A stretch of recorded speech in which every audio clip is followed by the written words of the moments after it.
অত্যাধুনিক প্রযুক্তি ব্যবহারের মধ্যে দিয়ে দেশকে উন্নয়নের শিখরে নিয়ে যাওয়ার প্রচেষ্টা চালিয়ে যাচ্ছে বর্তমান কেন্দ্রীয় সরকার।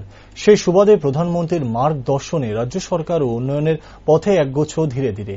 বক্তা রাজ্যের মুখ্যমন্ত্রী ডক্টর মানিক সাহা রবিবার ৮ টাউন বটদোয়ালি বিজেপি মণ্ডল কমিটির উদ্যোগে বিশিষ্ট নাগরিকদের সাথে মতবিনিময় সভার আয়োজন করা হয়।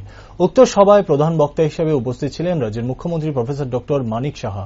বক্তব্য রাখতে গিয়ে কেন্দ্রীয় সরকারের বিভিন্ন প্রকল্প বাস্তবায়নের ক্ষেত্রে রাজ্য সরকারের ভূমিকা নিয়ে আলোচনা করেন তিনি।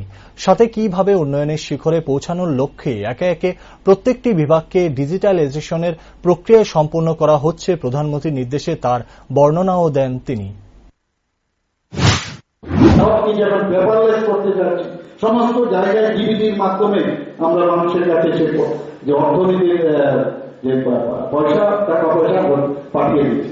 বিভিন্ন জায়গায় আমাদের বিধানসভার মধ্যে পেপারলেস করার চেষ্টা করছে, সমস্ত ডিপার্টমেন্টগুলো পেপারলেস করতে চেষ্টা করছে।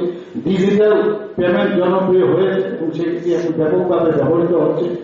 মাননীয় প্রধানমন্ত্রীজির এই যে দূরদর্শী উদ্যোগ, তার ফলে আজ 5 ট্রিলিয়ন অর্থনৈতিক লাভে উন্নতি হয়েছে। 5 ট্রিলিয়ন উনি সবসময় বলেছেন, এখানে কথা হয়েছে সবকা সাথ সবকা বিকাশ আর প্রয়াস, সেটা সম্ভব হয়েছে ওনার সুস্থিতি এবং দৃষ্টিভঙ্গি এবং নিরলস সাধনার কারণে সেটা সম্ভব হয়েছে।